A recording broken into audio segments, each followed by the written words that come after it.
Africa is not at ease. If you thought Africa was at ease, go to the Sahel. The insurgency is there. The young men and women who are dying on a daily basis. Africa is not at ease. Go to Sudan. There is war.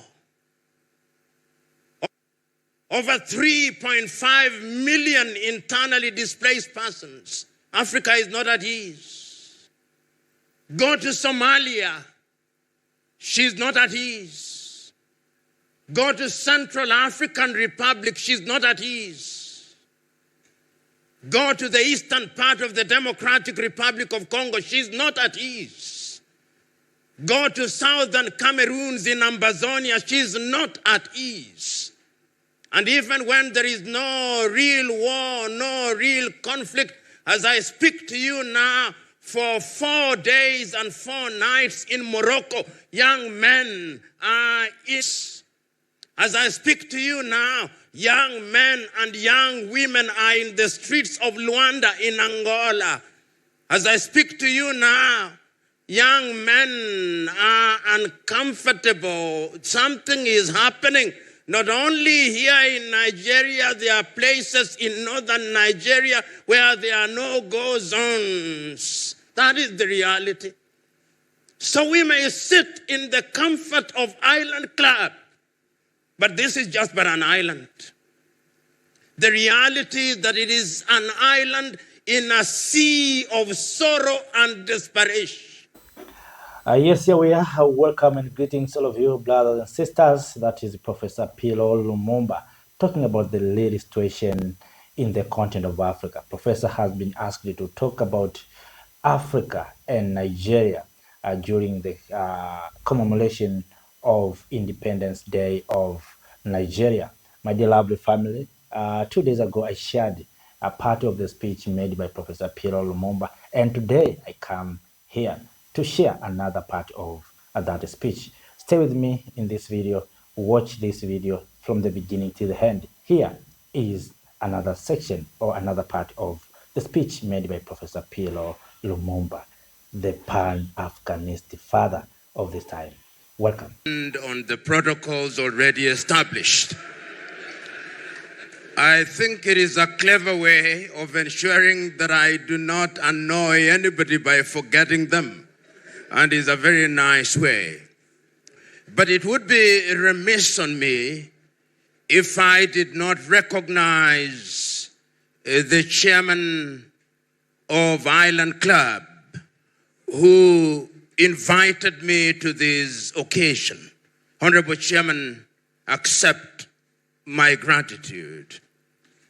It is also proper and fitting that I recognize your dear wife, and equally proper and fitting that I recognize our chief host, who is the governor of the state of Lagos, and to recognize the former chairpersons, the trustees, and the distinguished members who are here present, as well as the distinguished discussants.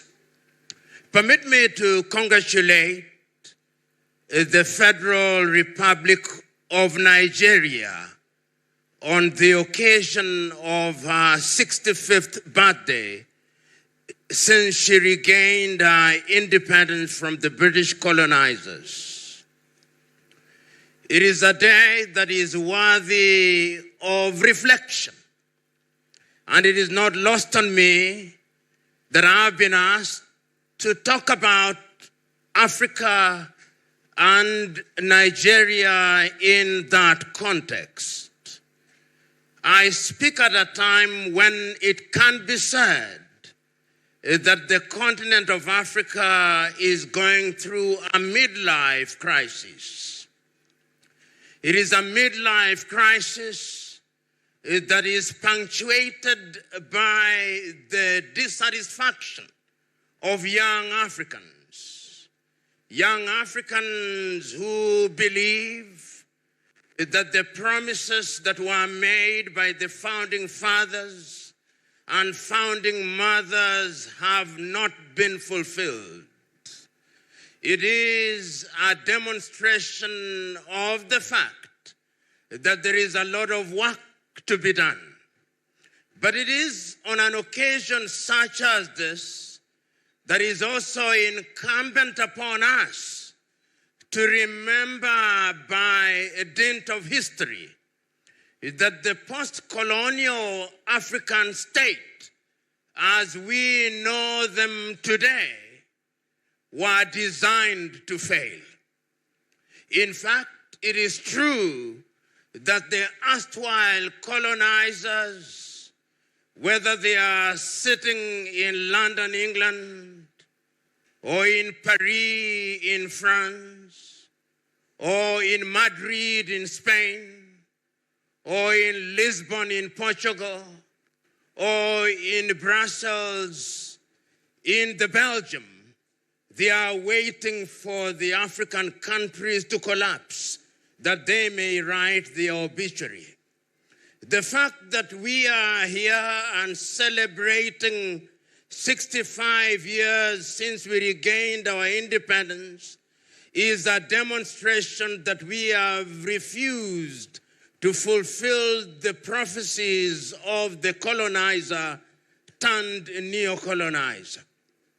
But yet, it is also important to remind ourselves that the time has come when we can no longer afford the luxury of attributing our failures to colonization. We have had occasion to do many things, and indeed it can be said that we have done many things, but there is a sense in which we continue to punch below our weight. We must also remind ourselves that it is true that we are not the only peoples who are colonized. There are others who are colonized, others who we may describe as our colonial age mates, and for some reason they appear to be doing better than us. So on this occasion, we must ask ourselves, what is it that we can do better? And the country that must ask that question more than any other country in the continent of Africa is the Federal Republic of Nigeria. The reason why she must do so is because out of every 5 Africans, 1 is a Nigerian. The reason why she must do so is because over 300 million people live within the territory of Nigeria. And I want to submit to Nigeria that the day you do your census properly, you will discover that you are actually 350 million. I look forward to that day when Nigerians will discover their number in this continent. And let us go down to history. Why are we assembled here? Are we assembled here simply because it is a jamboree at which we pat our backs? Are we assembled here simply to remind ourselves that 82 years ago, the Island Club was established? Are we assembled here merely to remind ourselves that 65 years ago, Nigeria regained our independence? Or we are assembled here to do all those, but also to ask difficult and uncomfortable questions? You know, when we talk about Africa, we must also and always remind ourselves that the Africa we are talking about is an Africa that is divided into 54 artificial nations. Some say 55. Some even say 56. Some even say more. But we must remember that as this club was being established in 1943, and the chairman has already said that it was the ground upon which courage was incubated. I want all of you who are present here to remember what the men and women who are assembled here were thinking about in those days when not every Nigerian could be allowed in these places. In those days when Africans were considered to be children of a lesser God. In those days when the British were quick to remind us that we were different because we were Hausa, because we were Fulani, because we were Yoruba, because we were Igbo, because we are Kalabari, and they were sowing the seeds of discord that even when we regained our independence, we would not last for too long. We must ask ourselves what was going on in their minds. And those of you who are students of history will remember in 1945 in Manchester, in the United Kingdom, when Africans in the continent and those in the diaspora met for the first time and were talking about Pan-Africanism, Nigeria was ably represented in that forum by Obafemi Awolowo. And if you remember what he, among others, said during that period, he was reminding us that once we regained our independence in and of itself was not sufficient. Independence was only going to be the beginning. The question is, did we begin well? Are we running well? Is there a promise for all of us? Is there something to celebrate or something to shout home about? These are the questions that must reside in our minds and in our hearts today. Those of you who are assembled here, when I was making my inquiries, I was told that you are some of the shakers and movers of Nigeria. The question that you must ask, what are you shaking and what are you moving? If you are shaking something, is it something that is going to benefit Nigeria? You must remember, is it your own Chinua Achebe who said that the man or woman who shakes the Iroko tree only ends up shaking his buttocks? Is it your buttocks that are shaking or you are shaking Nigeria? These are the uncomfortable questions that you must face. And you know, as we are assembled here, there is a sense in which there is discomfort in the continent of Africa. We are assembled here in Nigeria, but Africa is not at ease. If you thought Africa was at ease, go to the Sahel. The insurgency is there. The young men and women who are dying on a daily basis. Africa is not at ease. Go to Sudan. There is war.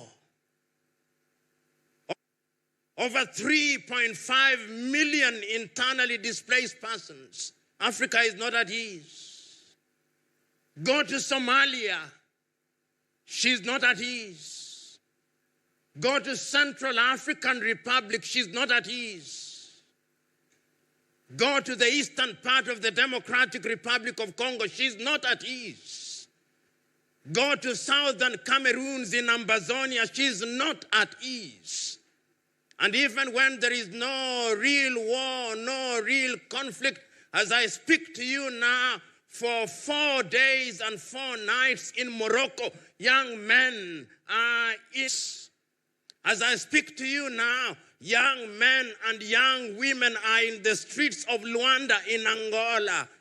As I speak to you now, young men are uncomfortable. Something is happening. Not only here in Nigeria, there are places in northern Nigeria where there are no-go zones. That is the reality. So we may sit in the comfort of Island Club, but this is just but an island. The reality is that it is an island in a sea of sorrow and desperation. The question is, beyond the lamentations, what can we do? We have lamented for too long. We have agonized for too long. Our young men and women are asking, what will we give them? The average age in this assembly, I suspect, is about 55. Our young men and women are not present in this assembly. They'll only watch on television. Where is the baton that we are going to pass over to them? Where is the united country that we are going to pass over to them? What are we doing in our health sector? As a young person, when we read about Nigeria, I read about the University of Ibadan, the University of Nigeria at Nsukka. And I remember those days. People would come from the Arab world to be treated at Ibadan.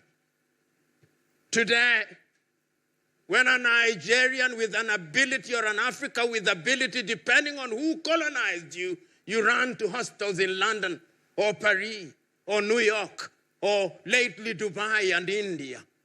Yet in the intervening period, we have produced doctors in the thousands. Where did we go wrong? Today, as you drive across the continent of Africa, we may talk about the good roads, and I saw some beautiful roads in Akwa Ibom, in Uyo. Beautiful. But who constructed them? If it is not Chinese, it is Europeans. In the intervening period, we have produced civil engineers whom, if you do not address as an engineer, he'll have a quarrel with you. What became of us? These are the questions which are uncomfortable, but we must ask. I'm booked in a hotel room here in Lagos. When I look at the free water that is given to me, bottled water, it is Evian, a product of Coca-Cola in Lagos, Nigeria, Africa's greatest country, even water. And it's not only in Nigeria, it is in Nairobi, Kenya, it's in Accra, Ghana, it is everywhere, even water, 65 years after independence. When I ask for coffee, I get coffee Nescafe from little Switzerland. That is the state in which we are. What went wrong? Those who love Africa are asking. These are the uncomfortable questions that we must ask. Because if we don't ask them, we'll not get an answer. So we are here to remind ourselves that there is work to be done. How is it that when I was a high school student, the literature that I read, it was Wole Soyinka with The Road and the Interpreters, with Kongi's Harvest. It is Flora Nwapa that I read with the Furu. It is Chinua Achebe that I read with Things Fall Apart, No Longer at Ease, Antilles in the Savannah. It is Eleki Amadi that I read with The Concubine. Today, when I travel across Africa and I ask, do you know Chinua Achebe? Do you know Wole Soyinka? No, they don't. What happened to us? When I read history, we were taught about Nnamdi Azikiwe, and we called him even in Nairobi, Kenya, Zik of Africa. Yes, welcome back, brothers and sisters. That is Professor PLO Lumumba, a really Pan-Africanist of this continent at this time. Of course, the professor has spoken a lot of things concerning about this continent. He touched the issue of innovation, education, what we need to do as Africans, the role of Nigeria as the giant of Africa. Also, professors elaborated the latest situation of our mother continent, Africa, starting with Sahel, what is happening in Sahel, coming to Sudan, speaking about the Eastern Democratic Republic of Congo, and many other issues. So, what I want to hear from you through the comment section, what can we do as Africans to make Africa great? Because it's almost everywhere when you touch, you find that Africa, we are not doing very well. If it's about leadership, Africa, we are not doing very well. If you come to education, the same thing. If you come to technology, you come to science, what we can do as Africans to make Africa great? I think for me, if the question maybe you have to ask me like that, I can say one thing: unity. You know, all these things that we see today, it's because of disunity. Because if we are united, for instance, if you look at a population of 1.4 billion people, we can, if we are united, it means we can have good engineers within 1.4 billion people. We can have good doctors. We can have good innovators. We can have good scientists. But because of division, that's why we find ourselves in a difficult situation. Some can ask, the population doesn't matter. How Israel with small population are doing wonderful things? No, Israel is global. If you talk about Jews, Jews are almost everywhere. Even here in Africa, we have Jews. If you go to Ethiopia, you find Jews. If you go to America, you find. So Jews are everywhere. But their nation are small, Israel, but they're almost everywhere. The same to Africans. Africans, we are almost everywhere. And Africans, we have participated in almost every sector, whether in technology, in science, in industries. But because we are not well organized, we are not united. That's why we are looks like beggars. Have given example of Israel. Israel is a very small country, but Jews are very well organized. If you touch a single Jew, it means you are touching the entire community of the Jews. So that's why they are ready to keep everything aside and support their fellow Jew. That's how they live. You know, recently some of my friends and colleagues have been asking me why Donald Trump is much concerning with the issue of land in South Africa. I said one thing, you know, white people love each other so much, and they know everything that others are doing. And that's why you see Trump understand what is going on in South Africa. But we Africans, because of this unity, we don't care about what's happening to other Africans. Today, if you ask Africans who is the president of Mozambique, maybe if you're in Nigeria, ask your fellow brother in Mozambique, I mean in Nigeria, who is the president of Mozambique? Many of them, they don't know. But ask the same person who is number 10 of Barcelona, who is given number 10, the number that was being used by Lionel Messi at Barcelona, they will mention.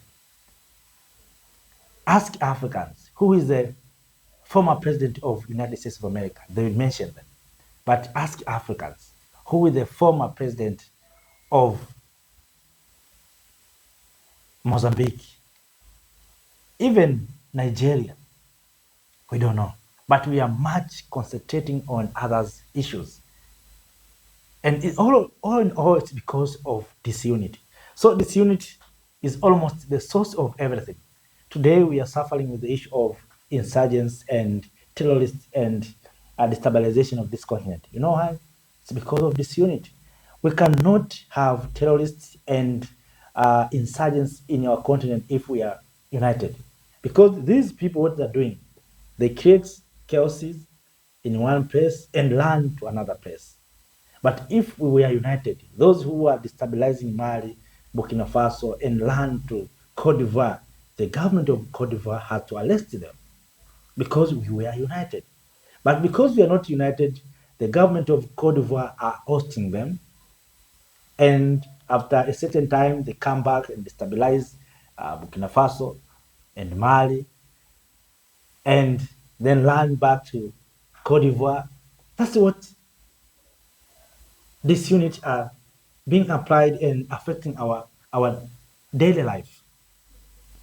If we were united, there's no need for young men and women to run away from this continent. Today, as I speak to you now, many of our young men and women, our manpowers, are being down into Mediterranean seas and Atlantic seas when they're trying to cross to go to Europe and America. You may ask, what are they finding in America, in Europe? Which things are in America and Europe? Why our young men and women are learning to America, to Europe, while Europeans are coming to Africa to take resources? But all in all, it's because of disunity. If we were united, we have industries, we have creating job opportunities. Today, we have been told that the life in Europe is so good. Is it true, those who are in Europe, the life is so good? Maybe you can tell me that infrastructures are so good. But life, even here in the continent of Africa, can be good if we can decide to make it good. And to do so, we need to unite. That's the only solution. Have been shared the issue of young Zimbabwean, Mr. Chikumboso.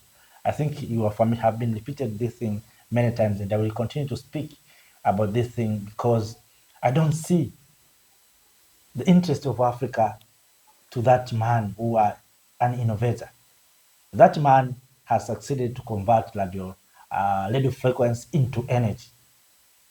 And today, Africa is suffering with a shortage of energy.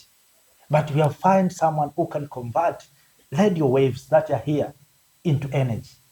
But we are keeping silent. We are not supporting him. That man can produce a car that can be powered all more than 20 years without recharging. Just imagine, do we need to spend a lot of money to buy fuel? If we can manufacture those kind of cars, do we need? Right now, we have been told the issue of green energy. We have been told don't use fossil energy, use green energy. I think you have heard those stories. But we have solution from young Zimbabwean Chikumboso. Yes, let us move from fossil energy to green energy. But you find yourself that we Africans, we are waiting, Europeans, to come up with solutions of green energy, while we have people who have a solution already here in the continent of Africa. Because he's black people, he's an African, we don't trust him, we don't love him, we are not supporting him. That's the reality. But if we were united, there's no need for us to look west or east for the green energy solution, because Mr. Chikumboso can teach more young Africans to manufacture those kind of machines. You see? So what I see among Africans or within this continent, the main problem of this continent is disunity. All these things are man-made. We think that these problems are here, are purpose, maybe God is creation or naturally created. No, these problems or challenges are man-made. And these problems are multi-billion industry. People are making money. So our challenges, our problems is multi-billion industries. But we Africans, we don't understand that. And even if we understand that, we don't care. That's the problem that we have. Africa, we don't care. But for me, the only solution, maybe to care and to be serious, is to come together. You know, have been suggested to to Africans. Of course, maybe my suggestion was not good, it was not okay. That we have lived in this continent for more than 50 years without unity. Why don't we try to unite for at least 10 years? Let us pause everything and unite as Africans and see the impact. Because those who colonized us before, they came together and united. Then they came together again and they formed the Union, European Union, where people can move freely. They have their own currency, euro. You see, those who colonized us. So if we inherit their languages, their government system, why we are not inheriting what they are doing right now, unity, to have our own currency, to have our own army, why we are not trying to copy those things that they are doing? So I'm trying to share my thoughts on this matter. And of course, I'm just adding what Professor has spoken. But all in all, the aim is to find best solutions for challenges. So I will be happy if I will hear also from you what is your views on this matter. What can we do as Africans to make Africa great? We know that in front of us, we have Agenda 2063, we have Africa Continental Free Trade Areas, we have Silence the Guns. How can we achieve all those things? Maybe we think by the year 2063 is too far. Of course, some of us who are above 50 years, some of them will not be there. And even if they will be there, they'll be too old. So maybe they think that because I will not be there, they don't care. But we have to keep a mark. We have to build a foundation to those who are coming to start building the wall. Till today, Africa, we are still digging a foundation. We didn't start to build a foundation. So our founding fathers came with the ideas, but that idea, it looks like we are deviating from that idea, because our founding fathers have the idea of creating a united Africa, not this institute that we have, African Union. No, the idea was to form a single country called Africa, with a single army, single currency, one government. Till today, we don't have a single army, we don't have single currency, we don't have one government. Maybe to have one government, it is difficult. Why don't we start with having single currency? Maybe it is possible. Let us trade among ourselves with a single currency, because we are talking about Africa Continental Free Trade Area. Which currency are we going to trade with? We are talking about free movement of people and goods. Those goods, which currency are we going to trade with? Do we have industries? No. So where are those goods are coming from? Those are uncomfortable questions that we need to ask ourselves, that we are going to Africa Continental Free Trade Areas, where we are going to do business among ourselves, free movement of people and goods, where those goods are coming from. Do we have industries? Or we are going to take goods from China and supply across the continent? Maybe that's what we are going to do. And maybe, I'm trying to brainstorm myself, but I don't think it's okay if we think like that. If we think like that, I don't think it's okay. So we need to move beyond of those things. So families, brothers and sisters, after that, let me say have a nice time. Thank you for watching. Thank you for being with me. Thank you for being part of this movement. If you're new in this platform, make sure that you join this big family of Make Africa Great by subscribing. And if you've already subscribed, please share this video and like the video. After that, I've no more. Thank you for watching. Have a nice time. Thank you.